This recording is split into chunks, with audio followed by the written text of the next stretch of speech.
Okay, hi everybody. I'm going to do a quick breakdown, more of a prediction video for 277. I'm trying to get these glare off my glasses, but it may not be possible. Um, so basically, I did not have as much time to really watch the media or the press conferences or breakdown tapes on the guys I didn't know as well on this fight because it's the last semester. I mean, it's the last week of the summer semester, so I've had a lot of final projects and stuff like that. So not as sure-footed on this one, but I wanted to put something out anyway just to keep consistent on this. Um, So the first fight that I want to talk about here is the biggest, most like we've got a giant underdog on this card, and I'm not so sure he should really be the underdog. I mean, I don't know if he's going to win, but I don't think he should be a 5-to-1 chance. So I would think this might be one that'd be worth considering some form of bet, a very specific bet, and I think a fairly long shot bet. And that one is, I mean, not long shot bet, but it's like something where you are able to lose the money. Like it's not going to hurt to lose because you'd win so big if you won, and there is a pretty good chance of it happening. So with no further ado, I think Magomed Ankalaev versus Anthony Smith is being overlooked. Ankalaev is like a 5-to-1 favorite. Smith is being just massively overlooked here, and I think that is foolish. Now, I'm not saying that Smith is necessarily a guaranteed winner here, but what I am saying is, for Smith to win, he probably needs to get a knockout. Now, the reason I'm saying that is, Ankalaev has really good shots up the middle, and Anthony Smith's best shots are down the middle.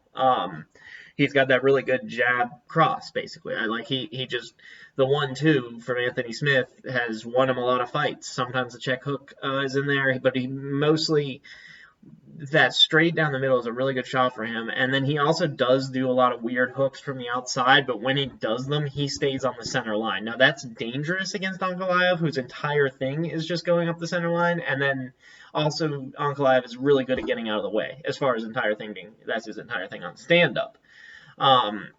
So there's an inherent danger for Anthony Smith there, but Ankalaev has got that finish with like the head kick up the middle. It was a front kick up the middle and stuff like that. But Smith's hard to finish, and basically what I'm trying to say here is, if Smith comes crashing in the way he did against Ryan Spann, which he might, he seems really confident right now.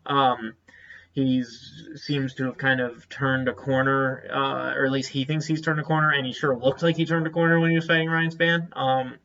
If that Anthony Smith eats whatever shot Ankalaev throws and just comes rushing in, Ankalaev's really good at getting right out of the way, but he's not really good at getting right out of the way of someone crashing in one step further. So, like, if he's going to throw his counter, if Anthony eats that, keeps coming, Ankalaev dodges that, but does he dodge the next one? Maybe, maybe not. If Smith is willing to be vicious enough and willing to throw caution to the wind enough, which it seems like he kind of likes to do that, that could be a knockout right there. Now, the other thing here is Ankalaev obviously has this like incredibly good wrestling, and Smith is entirely underrated on the ground. He was originally I don't know if he would be considered originally a jiu-jitsu fighter, but he's a black belt in jiu-jitsu, and he's incredibly good on the ground, and we overlooked that. And I mean, Ankalaev, just his only loss came to Paul Craig, of all people, who got him with a submission, and it happens. And Smith has a tricky, quick, explosive jiu-jitsu game. Smith is very explosive. That's the other thing here is Ankalaev is usually a little bit faster than his opponent. He's probably not faster than Smith, at least not in those explosion states. Smith is very fast when he's exploding. He's a very athletic guy. People just don't seem to think that because he's so much of kind of a raw fighter. Like, he seems like the type of guy who's just, like, we remember that time that he gassed out after just whooping Teixeira for a couple rounds. He ended up gassing out and then getting whooped for the last 3 rounds. And there was that point where he was getting beat up on the ground, and his tooth fell out, and he took his tooth and gave it to the ref, and then went back to getting beat up. And we kind of remember that warrior spirit with Smith, and like his ability to just charge through and just never giving up, and just sheer determination, like his nickname being Lionheart. We remember that. We remember how he didn't take the DQ win against John Jones. And we overlook the fact that he's actually a very explosive athlete. He is very much a mindset fighter, and he seems to have a good mindset right now. And he's also very much a real natural fighter, and kind of one of the last ones who that natural fighter style kind of outweighs their kind of athletic attributes to the point where a lot of people don't notice those athletic attributes. And what I'm saying is he actually has those too. But that being said, Ankalaev is really, really good. So, my general thing is usually when a really, really good wrestler takes down a jiu-jitsu guy and gets on top, it's hard for the jiu-jitsu guy to get the sub from a ground pressuring wrestler where they are best. That being said, the danger is there, and the danger is also there enough maybe for Smith to get back up. So there's potential for this fight to be in a couple different ways. There's potential for it to just be a stand-up fight. There's potential for it to be mostly a stand-up fight where Smith just keeps getting back up. But there's also a serious potential for Ankalaev to just win on points, which is why I feel like if it goes to the decision, Ankalaev probably wins. He probably does what he normally does. He either manages to control the ground and win on the ground, or he just gets a little bit out of the way of Smith's shots and kind of picks him apart a little bit from the distance. Whereas Smith, I don't see him winning decision here. I see him only winning by KO here. Or sub. He's just not going to win a decision against Ankalaev. Ankalaev's too defensively sound.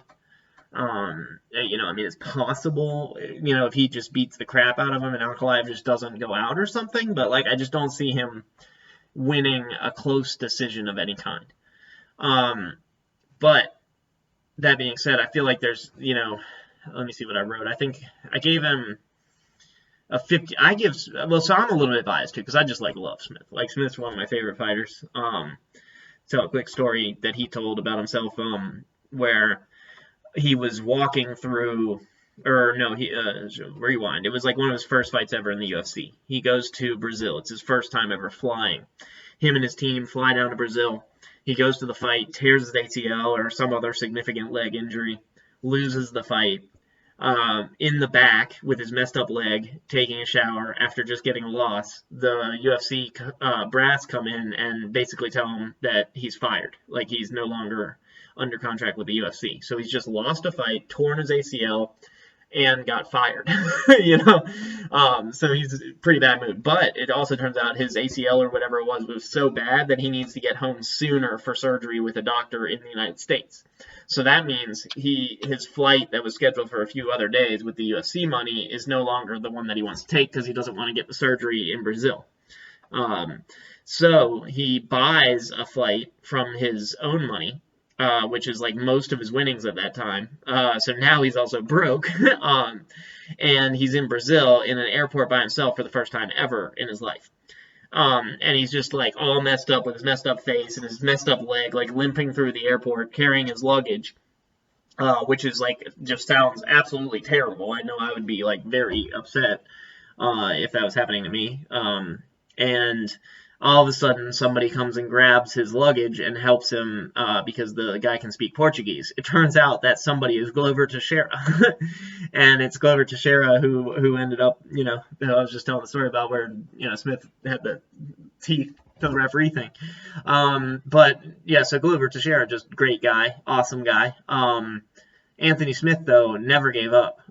He started working construction and just stayed in and fought until finally, he's at the very top of the division and kind of under the radar.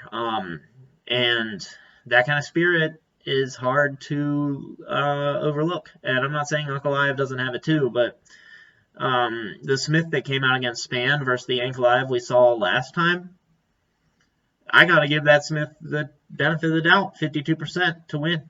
And he's a 5-1 underdog. And I just feel like he's really feeling himself right now, and that the path to victory is down that center line, taking a shot from Ankalaev and continuing to come forward until Ankalaev runs out of space to evade.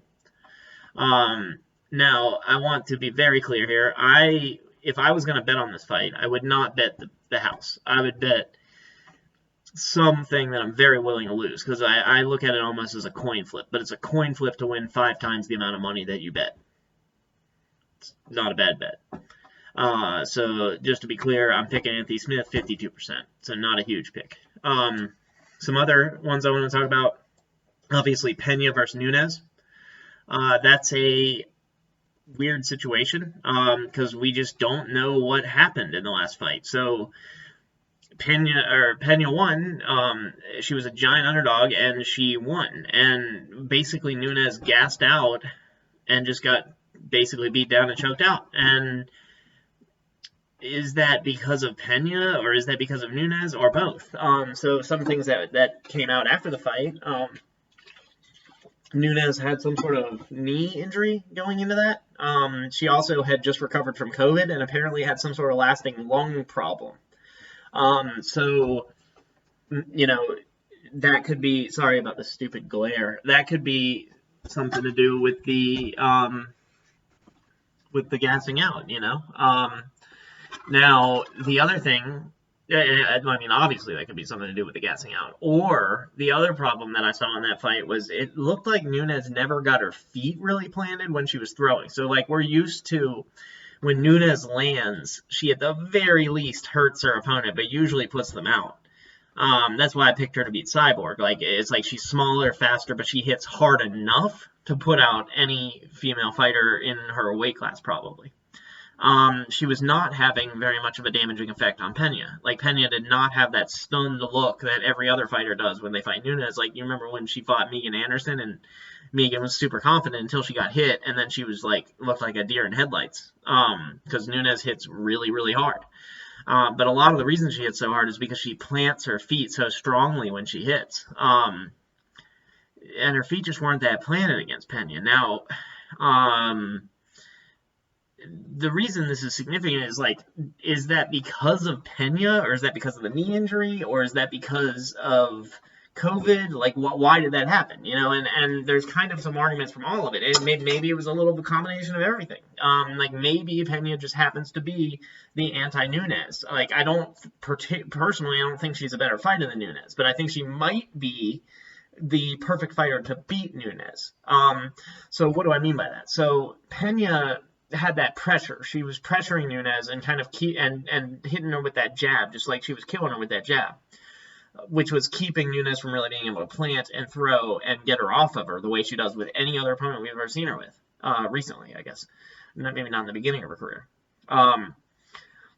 But Pena wasn't just jabbing, she was also pressuring. So it's like Nunes is constant pressure, constant jab, never gets her feet under her, never lands that big shot. Now, meanwhile, Pena also has an incredible chin.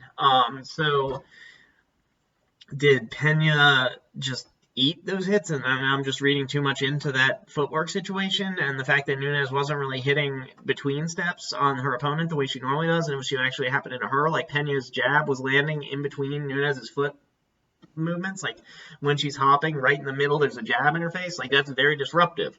That, you know, it's like the age-old boxing disruption jab, right, well, the feet are up, you know, like, and then you never get your feet under, you never land the counter shot very hard, and if you do, it's just all arm, which is nothing, you know, like, and a good chin like Pena, all arm isn't going to do jack shit. There's some questions we need answered here before we can really say anything about this fight. So, when Nunes comes back, is her lungs going to be good again? Like, how much was her lungs affected by COVID? Is she going to have her normal cardio? Because the fact that she gassed out in the second round is very uncharacteristic. Like, if she doesn't gas out in the second round, is Pena able to pick her apart in that same way? Or would she be able to just kind of get back, reset, and explode back in and eventually land something big? Because earlier in that fight, Nunes was doing more typically normal. Third question we need answered is, does it matter if, like, Nunes comes out with perfect lungs and no injured knee, and Pena just eats her shot and just walks through it, and just implements her game plan of disrupting Nunes' timing anyway? What happens then? You know, maybe your lungs are fine, but maybe being constantly jabbed and constantly on the back foot makes her cardio go.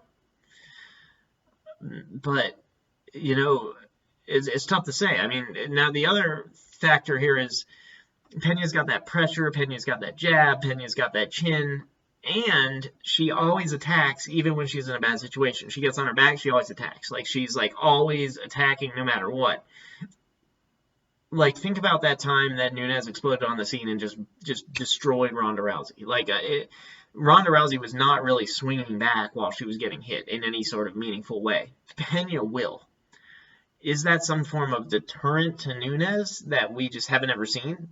You know, like, based on all of that, let me see what I wrote here.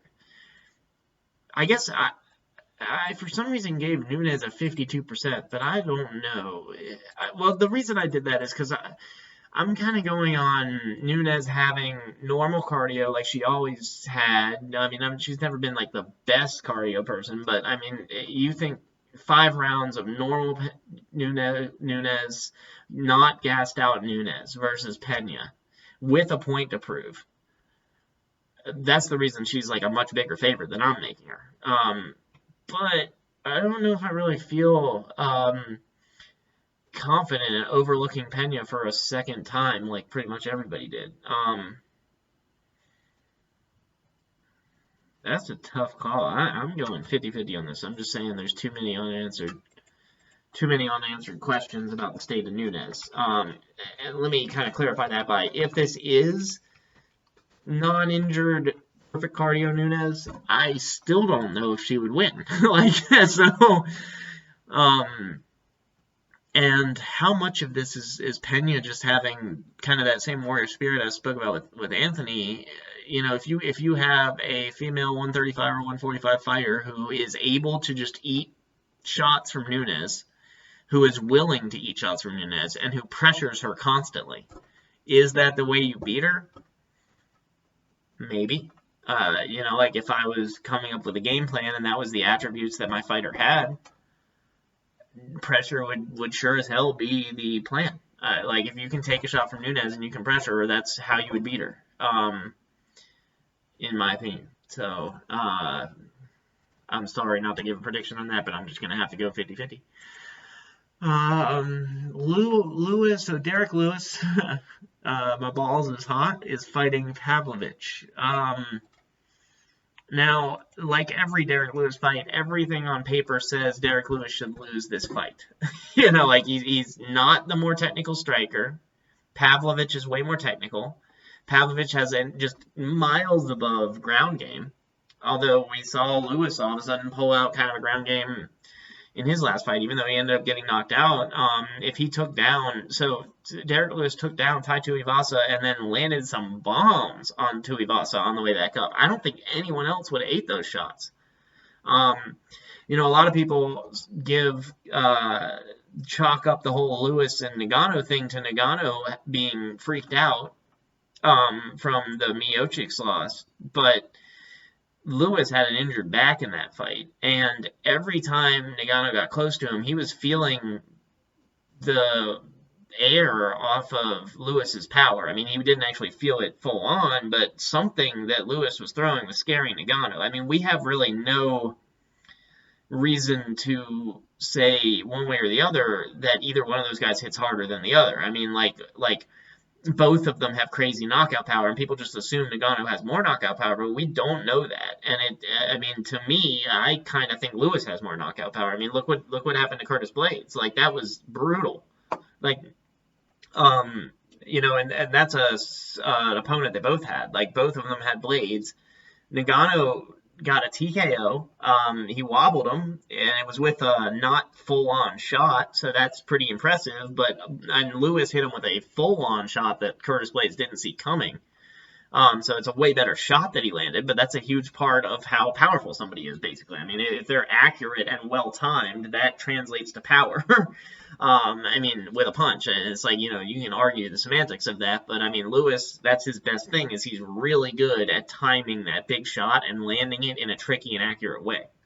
And that is an intangible that you just can't really put on paper. I mean, like, that's Lewis's best attribute. Timing that big shot and knowing that it will end the fight. except against Tuivasa. So what I'm trying to say, though, is that Lewis seems to have made some evolution in ground game, and he is sure as hell knocked out a lot of people into, as Luke Thomas would say, the land of wind and ghosts. I mean, like, that was a scary knockout that happened to Blades. Like, that was scary. People think that Blades' stutter today is from that. I don't think that's true, but I don't think it helped it. I mean, anyway, so what I'm trying to say here is Pavlovic seems like he would win on paper. He's a better wrestler. He's a more technical striker. He sure as hell got knockout power himself. But Lewis is really good at timing these grapplers. He's really good at kind of playing possum, letting them beat him up a little bit from the outside, kind of looking like he's fading back, and he's taking hits, and he's hurt. And then all of a sudden they come in, and they go to they're like, oh, I'm winning. They get all like comfortable, and then they do what's comfortable to them, and they hit him, and then they go for the shot. And when they go for that shot, the next thing they know, 5 minutes later, they're waking up looking at the lights. Like, that's kind of Lewis's MO. He always does better against these wrestlers, with the exception of Daniel Cormier, but that was, just miles of, levels apart. But just based on that, and also I gotta say too, I would never bet on a heavyweight fight. I just will never do that. I mean, like, you could have any of these guys can knock each other out very easily. I'm still leaning 55% towards Lewis. Now, the other one that I wanted to talk about a little bit is probably the most interesting fight on this card. I don't want to say that because Anthony Smith and Ankalaev and Nunes and Pena is interesting too. But Moreno versus Kai Kara-France, definitely going to be the highest level fight on this card. And it's a rematch. And I just think the same thing's going to happen again. I mean, like, Kai Kara-France, everybody's like, he's on a roll. And he probably is on a roll. He fucked Cody Garbrandt up. People might think that's because of the weight cut. People might think Cody's chin's gone. I disagree. I think Cody is okay. I think he's doing okay. I think he's just run into some really stiff competition. So, I mean, like, that thing happened to him where he, like, just went balls to the wall against Munoz, which was really dumb. But he was winning up until that. He knocked Sunsao out with kind of flashes of that old Dominic Cruz, like, go low and then come up with a big counter. And I mean, that was a beautiful shot. Anyway, these guys, though, Moreno and Kai Kara-France, are both more natural flyweights. I think Moreno should be the champ. I think he won that last fight against Fig, and I think he won the middle one more convincingly. So in my opinion, he's kind of like the best flyweight right now. And this is an interim title fight, which is just weird. But anyway, people think that Kai Kara-France is a better striker, and he may be in kind of a on paper all around way. But Moreno's style is kind of difficult for him. Moreno has that reach on him, and he's really good at using it, and he's really good sticking behind it, and it's really hard for Kai Kara-France to get in there and land his power. And whenever he does get in, Moreno has that option to clinch with him. Like, so it's kind of like just any boxer. Like when a boxer who's longer and taller, like Shakur Stevenson in his last fight, like he would kind of win from the outside, and then whenever they got close, he would just grab him and just clinch. And in boxing, that's a viable strategy because they'll just break you up. So it means you can't get damaged on the inside where they're more dangerous, but you can damage them on the outside, and you constantly reset them through that danger zone that they have to get through. So that's a tactic. It's a good tactic. Moreno does that, and he can do it in MMA format. Now, the other reason that I just kind of am leaning towards Moreno just winning this is because the reason that you don't see necessarily everybody do that's like a really good striker, like an Israel Adesanya or something, who's longer than everybody, but he doesn't want to clinch because he doesn't want to grapple with people because most people have a grappling advantage over him. And this situation is reversed. Moreno has the grappling advantage, so why wouldn't he clinch? So why wouldn't Moreno just kind of stick behind the jab and the long cross or whatever fast, lightweight move, or flyweight, I guess you could say, but like little very zippy people speed, long range punches that he can do forcing Kai Kara-France to have to get on the inside in whatever means necessary to land his shots, and as soon as he gets in, just clench him, and that's then on Kai Kara-France to disengage from that clench, because Moreno probably wins the clench, and he definitely wins it if it goes to the ground. So, it just seems like Moreno's fight to lose to me. I mean, he's just such a like, you could say that in any other striking situation, maybe Kai Kara-France is better, but they both have amazing chins. I don't see Kai Kara-France being able to knock out Moreno. I mean, I just don't see anybody being able to knock out Moreno. He is tough as they come. He's got that I forget the way they phrase it, but like Ortega and Yair Rodriguez and Canelo, and just like the Mexican fighter, the sort of pride that they have in their fighting spirit. Moreno has that in spades, and he takes a shot, and he will never give up, and he will never stop coming, and he's very much making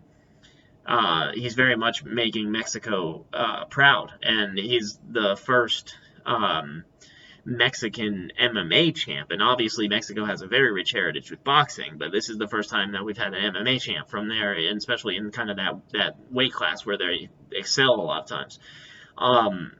And that being said, the reason I'm saying that is not only is he tough, but he's also just not going to give up, and he's got, gas for days, and he's longer, and he's better in every other area of the fight than stand-up, but his particular brand of stand-up may be kind of the way that you would beat Kai Kara-France when you combine it with that clinch on the inside. It's like, the argument on the other side, you've got Kai Kara-France, who is very good, very dangerous. Look what he did to Garbrandt. He gets on the inside, he puts people out, and he's surging. He's been surging. He's very confident. He also has that fighter spirit. He also has that chin. These guys have fought before. They know each other's timing to some degree. They know they can take each other's shots to some degree.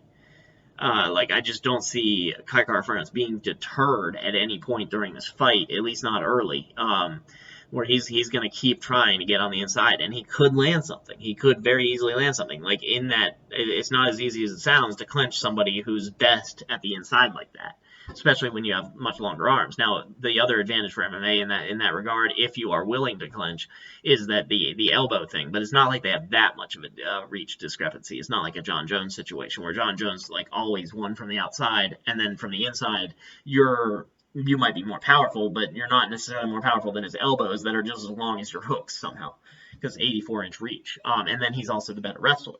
This is kind of reminiscent of that, except for the elbows aren't that long. So there's definitely a space there for Kai Kara-France to get it done. And he probably has better kicks. And the leg kick game here could be very interesting.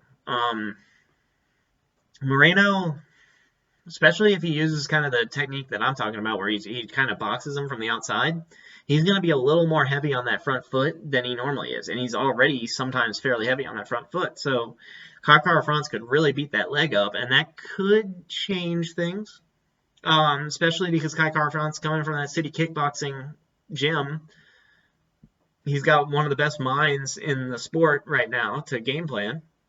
He's certainly got one of the best minds in the sport to game plans how to do the stand-up. So it'd be foolish to overlook Kai Kara-France, but at the same time, it's foolish to just write off Moreno. And it seems like a lot of people are doing that from the limited media I've been able to watch for some reason. And all of that being said, I love Kai Kara-France. I think he can. This is just a bad fight for him, in my opinion. It's kind of a bummer because it's for a title. It is what it is. I think Kai Kara-France would do better against Figueiredo than he would against Moreno.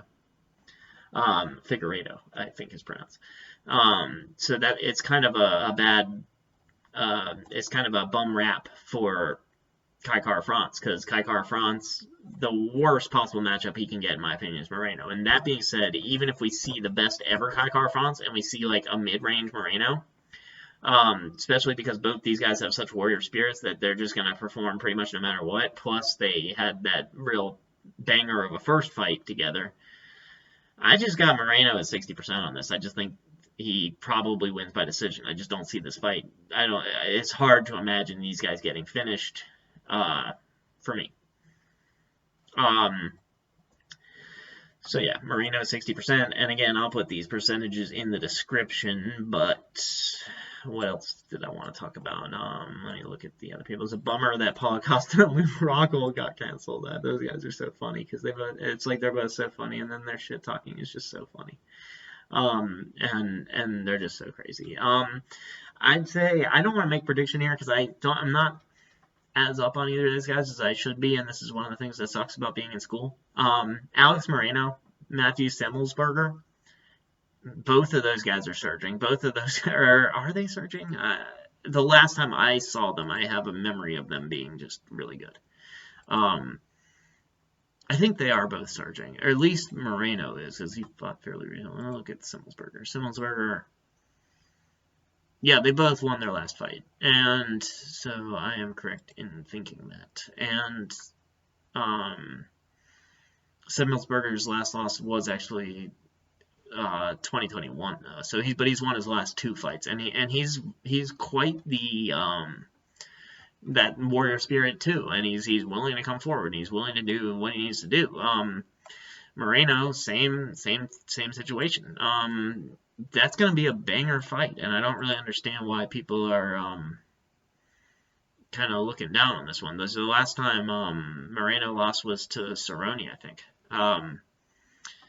which is interesting. So I don't really want to even try to predict what's going to happen there. I just don't know, but I just keep an eye on those guys is what I'm trying to say. It's like they will be useful to maybe know about or bet on at some point. Who else is on here? Pantoja versus Perez. That's the banger of the night. I mean, like, that's going to be ridiculous. Both those guys are just going to come forward and swing. I love Drew Dober. I always used to get made fun of my old job because, like the rear delt. Everybody, like bodybuilders, like ignore the rear delts a lot, or not bodybuilders, like they do it, but like the regular gym goers, like just ignore the rear delt, and it makes that whole cap effect. Drew Dober has the best rear delts in the world. I call him Drew Rear Delts Dober. I feel like that should be his nickname. So I always get excited when Drew Dober's fighting just because of those rear delts are just so amazing. Alves, he's fighting, and that's gonna, if anybody, do you remember Drew Dober just fought that kid, T-Rex. Can't remember what the guy's name is. I follow him on Instagram, he's so awesome. He's like a really awesome guy. Terrence McKinney, that's who it is. Drew Dober was Terrence McKinney came out like a bat out of hell. And anyone else would have been knocked out. Well, not anybody else, but most people would have been knocked out by Terrence McKinney after multiple of those huge shots and flying whatevers that he was landing on Drew Dober. Drew Dober ate him. He kept eating him. And, Drew Dober has had some kind of rough losses. He's had to fight people like Islam Makhachev and stuff like that. And it's like, he loses through grappling sometimes, but he's kind of got that Poirier chin, the 155 Poirier chin, where it's like, you can hit him flush, but he's just not giving up. He's going to keep coming forward with his giant rear delts, then just kind of all his delts, but his giant rear delts are just going to keep coming forward, and it's hard to put him out, and Terrence McKinney found that out, and it's like anyone else would have lost the athleticism, but Terrence McKinney just fucking ran out of energy, slamming giant explosive movements on Drew Dober, and eventually Drew Dober was able to win. Kind of see that happening with Alves too, and based on what happened with McKinney, I just feel like Drew Dober can absorb whatever he needs to absorb to win. Mays and Adwa, I don't even know how to pronounce that guy's name. This is on the early prelims? What the hell? Michael Morales, I think is how, Michael Morales.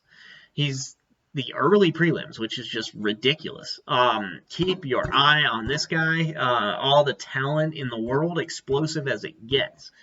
13-0 right now. Now, I'm not saying he's a guaranteed win, though, because the problem for him right now is he's very green. He has, like, 0 defense. And it's kind of one of those situations. I'm going to make a video about Sean O'Malley later where it's like he might have durability issues, and we just wouldn't know because, normally when somebody gets to the UFC, they're tested.